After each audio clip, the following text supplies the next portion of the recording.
So here we are, guys, with another video, another model, another thing. So this is going to be the beginnings of our new team, the Underworld Creepers. And in this video you're going to see the original model of Boneripper, not the new Boneripper with the thankwall that rides on the top, the little Skaven wizard on the top of him.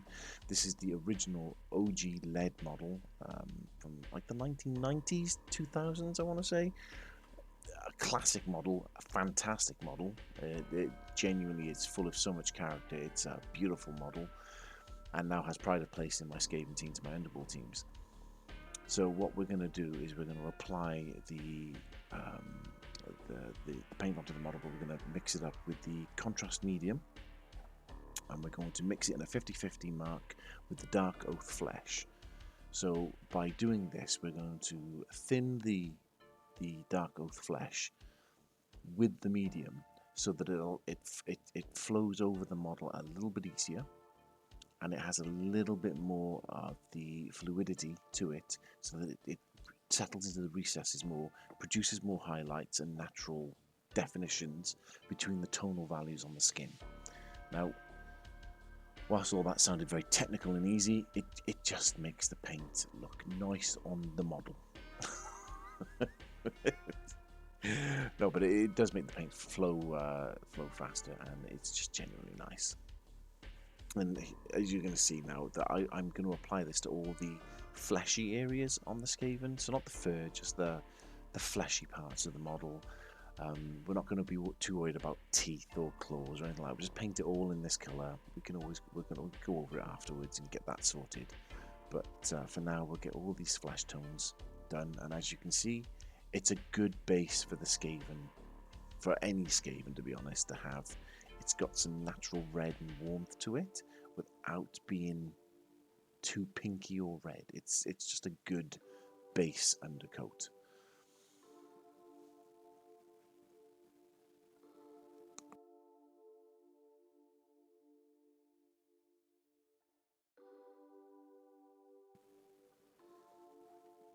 Now that we've got the flesh sorted on the model, our next thing to tackle is the fur. For that, we're going to use, I believe it's the witchwood. We'll see now. It'll show on the screen. And again, it's going to be another mix with the contrast medium. 50-50, I believe, again, but we'll mix that in equal parts. And it's just, again, to help the paint flow better over the model, producing more natural highlights. Wildwood. Why did I say witchwood? It's not even a colour, witchwood. Sorry, wildwood. And it's just to help the when mixed with the medium, it's just to help to create those tonal values a little bit nicer, help the paint flow easier, and just give you a nicer feel. It sounds weird until I've never painted with contrast medium until the last like year, 2 years, and honestly, I always thought medium you could just use water. The difference between water and a medium, like a paint flow retarder, it's night and day.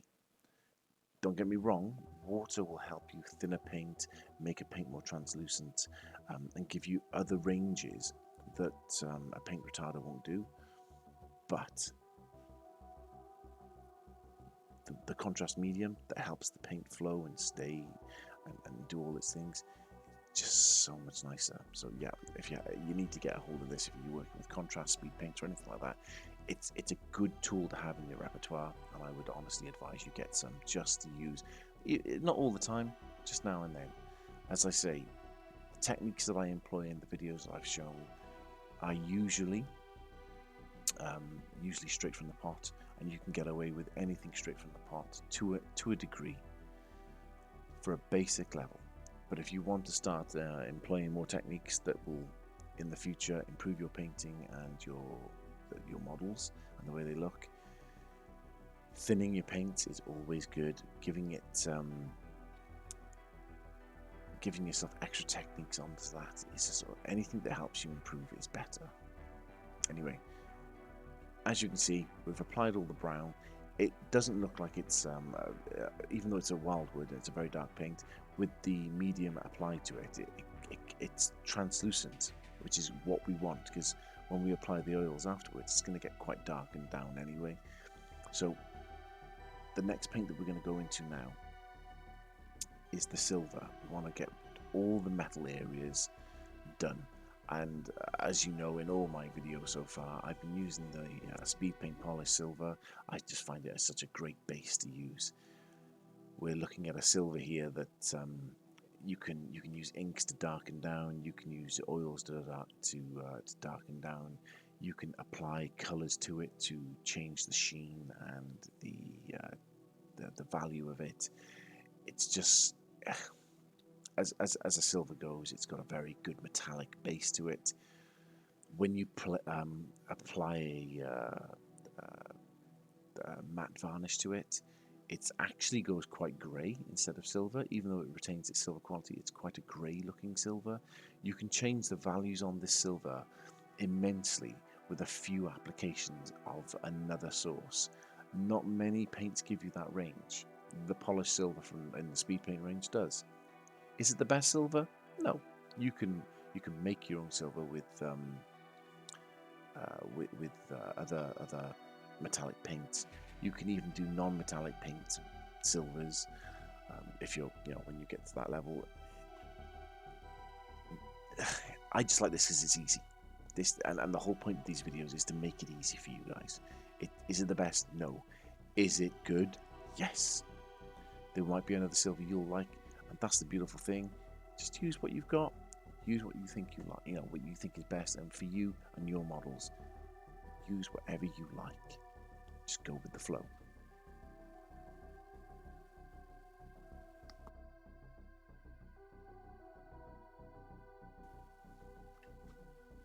Now that the silver is finally all applied, we're going to look at the color disposition now of this model and team.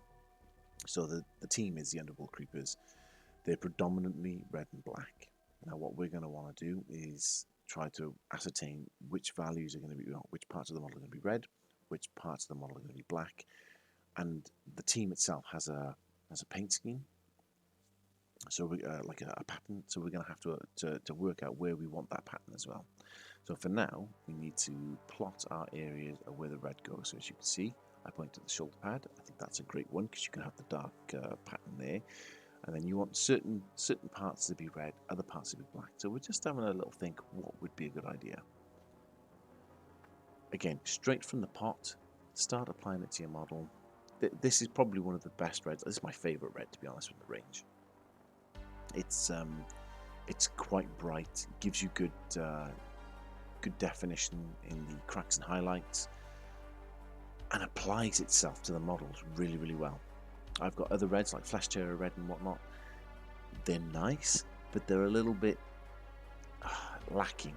It's the only way of describing it. So for me, the Blood Angel Red is the best, but speed paints have their own range. I think Green Stuff will have their own range. Go with what you've got, even if it's just a straight layer paint. It doesn't even have to be a speed paint. You can just paint it red. It's not the end of the world. Just go with what you've got and what you like. Once you've applied the red, you've then got to start working out what's left to paint black. So in this case, for me, it's going to be all of the like the belt, the details on the breastplate, the claw on the upper right arm, and things like that. You're going to map out the areas. Any patterns on jewelry, they will have a black paint applied to them. These things will help define the overall paint theme of the team, as well as set up that pattern, because the pattern is in black as well, and we need other areas of black to help define that.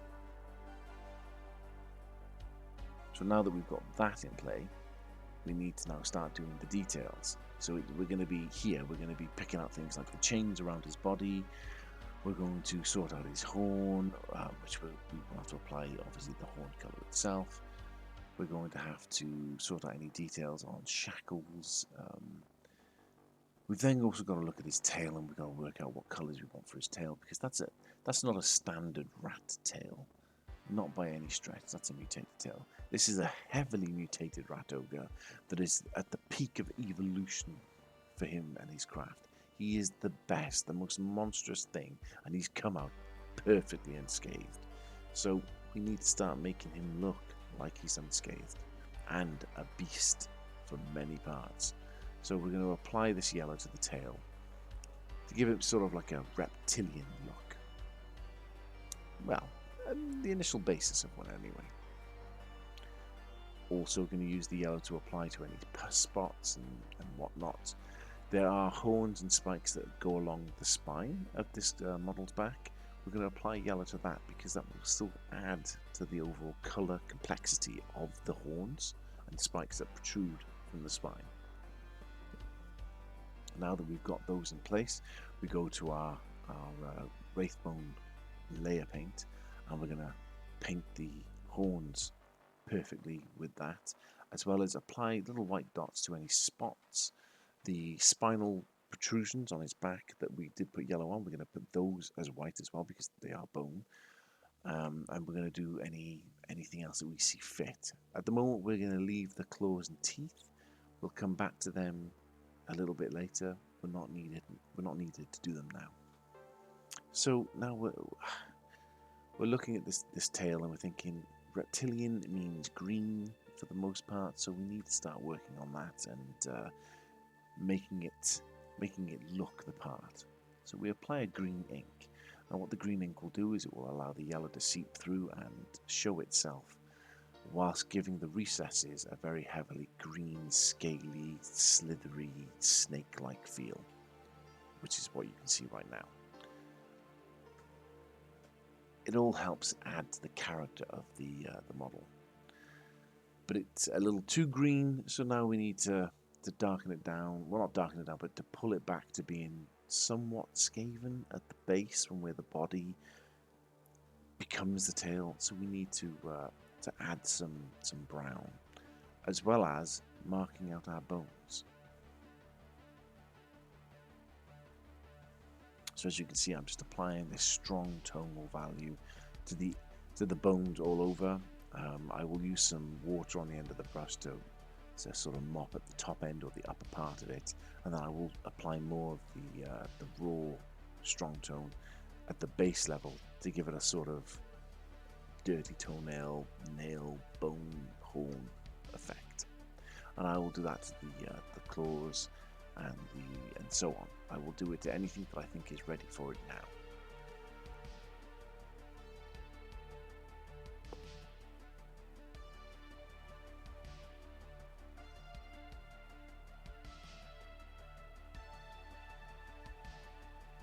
And here we go. As you can see, I'm going to apply it to the tail now, because I mentioned the tail does need to be browned up, less looking like a snake on its own, and more becoming the snake. So it needs to be browner at the base near the legs and more of what it was towards the ends. So I'm just reapplying some greens at the yellow areas because it's a little too yellowy, needs to be darkened down.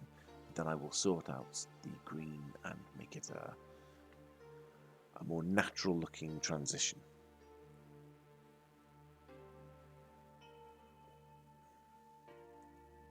I also notice at this point that the claws have got some brown stains on it, so I need to repaint them white. Well, not white, but Wraithbone, which is what you see me doing here. After I've completed all the mistakes I've noticed, waited for the green ink to dry on the tail somewhat, because obviously I don't want to apply anything yet while it's wet. I start going over the bones, giving them the strong tone value added to it to make it look more realistic. Taking my time on certain claws because some of them were a bit of a pain. I then work out the teeth because the teeth have become yellow. I then realised I was about to apply the ink, the strong tone ink to it, and then I realised I hadn't applied the Wraithbone to it.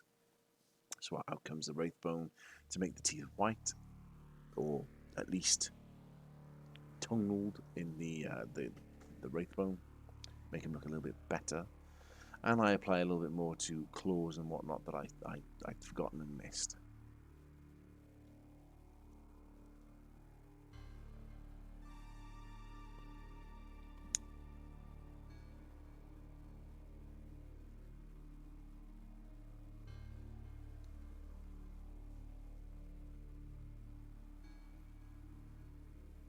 So where I started doing the spots in a yellow and a white, like a white head to them, I realised that spots that get to that stage are quite inflamed around the area. So I decided to start adding the values to the skin to make them look as if the spots are very angry. So there's a lot of pus and virulent there within them. So I start making the skin look a little bit stretched and not good, shall we say? You know, the sort of teenage boy look when you look at a kid with the spots on their face. They're all red around, you know, all around the spots and whatnot. That's what I wanted for this guy. It's meant to be an unkept, unclean way of living, and these spots are protruded from that flesh, and so he's gotten worse over time. Doesn't get to bathe.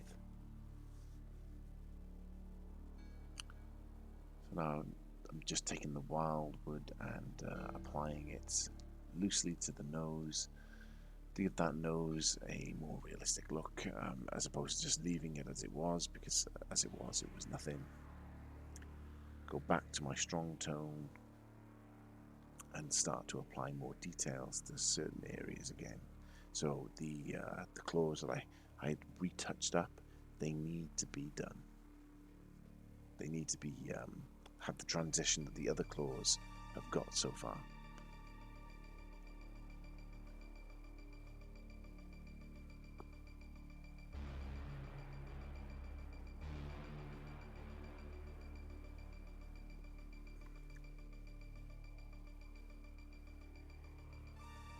Right now I'm actually thinking, what do I tackle first? There's a few things that need to be done, but I'm realizing that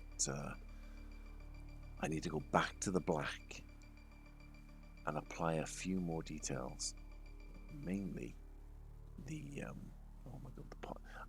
I love contrast paint, but as you can see by the pot lids, they're a nightmare. I can see why people empty their contrast paints into bottles like speed paints and so on, just because you can pour them out onto a palette and done. The lids on speed paints and any Citadel paints are annoying as hell, and the new paints, like back in the this sound I'm showing my age now, but back in the 80s and the 90s, you had these hexagonal pots and round pots, and the lids, when you pulled them open, stayed open. They were annoying back then. We thought they were annoying, but in fairness, the lids back then were so good. Now you've got these things, and whilst I love Citadel paints and the colour ranges that they do, I can't stand the pots. I wish they'd go to dropper bottles. The dropper bottles are by far the best way, and yeah, yeah. Anyway, enough on that. As you can see, I've gone to the flesh. I've taken a purple ink and I'm applying a little bit of purple around the spotted area to again emphasize the inflamed look of the flesh around the spots, just to add a little more realism to the character. It doesn't look it now, but when we get to the final stage, it will all come through, and you'll go, oh, fair play, that did work. Whereas right now it looks a little bit like, oh, he's just painted it. Okay, I suppose, yeah.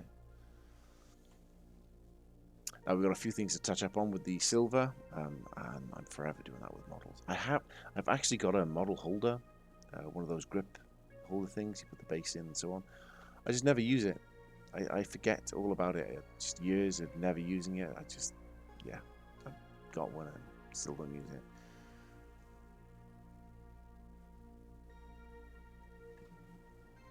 But after we finish touching up all the silver areas and me figuring out what's left to do until I get to the bit that I need to do, we're closing in on that oil bath, or as my one boy would do, a little piggy bath, because it's such a dirty process to paint in that he calls it the piggy bath, and he does the little uncoat noise. Oh my god, it's so funny. But we got a few things to do. As you can see, I need to make this tail better. I said earlier on, I thought I did it with a strong tone. I apologize. I'm doing a voiceover now, so I was thinking what I needed then. I applied the dark oath again over the tail, and as you can see, the transition is to make it go from being a skaven to a lizard-like tail, which I think applying the flesh tone over it really did help succeed in doing what I wanted it to achieve. So the teeth are still yellow, and I said earlier on that they needed to be white. This is the moment where I tackle the teeth. This is really simple. It was literally a case of just having the yellow base, and then just applying some white to it. You get that little hint of dirty there from again an unkept high from a hygiene point of view, an unkept person. Now at this point, the model is looking almost ready. We've just got a few red seal, well, not seals, but like armor plates on the head loincloth or headcloth of chainmail, just to apply to silver, and then I think we apply a black dot to that as well for the center circle. But yeah, we're pretty much at that stage now. We're going to look at the model and think about applying the pattern to the shoulder. And as you can see, this is yes, I recorded me doing the pattern, but it didn't record, so I apologize now. The pattern on the shoulders, I went through two patterns. The first one was all around the shoulder, which I didn't like, and I repainted the shoulder in the white and in the Wraithbone, then red. Wait for it to all dry, and I then applied the new shoulder pattern, which is what you saw then, the diagonals from one side, which looked a lot better. Now, after doing that, I let it all dry, and then I varnished it in the Colour Forge matte varnish. Not going to go on about that matte varnish. I've gone on about that varnish in several of the videos. Best varnish on the market for this stage at this moment in time. Get it if you haven't got it. It's amazing. Anyway, once it's varnished and the varnish is dried for at least half an hour to an hour, you should leave it 24 hours. That's what the tin says. But for the purposes of what we're doing, half an hour to an hour, more than enough. Just go out, take the kids, whatever. Do something. Come back, off you tot. Make your little oil wash as you saw, and start applying it. Now, as you can see, the wash is pretty simple. You're just covering the entire model. Very dirty, very satisfying, very fun. This is probably the most enjoyable moment of any model I paint now. I love it. I genuinely love this. This is the part of the model process that I actually love, because I used to go through, when I painted models, I used to paint with contrasts and layer paints and so on, and I would go through dry brushing layers, back to inking, glazing, more dry brushing, more glazing, more edge highlights, and I would do this for hours on each model, and it just took so long. And don't get me wrong, that process is a very, very, very nice and accomplished way of painting, and honestly, it's probably the best way of painting. But this is almost like a grim, dark, old, dirty way of painting, and it suits the ideology behind most of 40k, Warhammer, or any of the Games Workshop products. It's because it's that grim, dark feel. That was their whole ethos. It was the grim, dark of 40k. Only war in the future. This is how I feel the painting reflects that. It's a dirty way, a dirty process of bringing it forward, and it's so quick and easy. Anybody can do this. And so all you're doing is you're painting in the way that you used to paint, but without all the fancy bits like dry brushing and glazing layers and so on, and you're just applying your base level of colour across the entire model. And in this model I've done a little bit more, yes, but it's not too much more. And then you just start painting by taking away the oil paint that you've placed on top of all of the painted model, and what you're left with is great shadows, great highlights, very, very dirty looking feel to the model, which is so becoming for a Skaven because they live in the sewers and are naturally a dirty model anyway. So once you've done all that and you've let the model dry, and by dry with regards to oils, it's waiting for the evaporation process. You start applying the details. So you want to make the eyes, you paint them white, get them going. So once they're dry, you can apply a yellow glaze to it. And then once you've done that, you can then go into your rusting up the armor, because whilst the armor looks really good, it doesn't reflect the nature of where they would be living, which is the sewers. And you want to make sure that those sewers have the original feel, which is going to be rusted. So we start applying our light rust. You can get many variations of rust. You can even use your oil paints. You can go into your oil paints, take your ochres and your browns and so on, your burnt siennas, mixing them up into the same sort of consistency, adding your white spirit or whatever thinner you've got to that to put it into like a little wash, and you can apply the wash all over, and it will do the same sort of feel. For me though, it's easy just to go to AK, buy some of their enamel washes and use them. It's the same sort of principle, but it's already pre-made, and to be honest, it's so much easier, and I'm all for easy, right? I'm genuinely, I love painting my models. I love making them look good. Now we do change the base on this, and there will be a separate basing video where you'll see the end result as well of this. Call it like a part 2. That will be released later on. But for now, enjoy just painting the model here.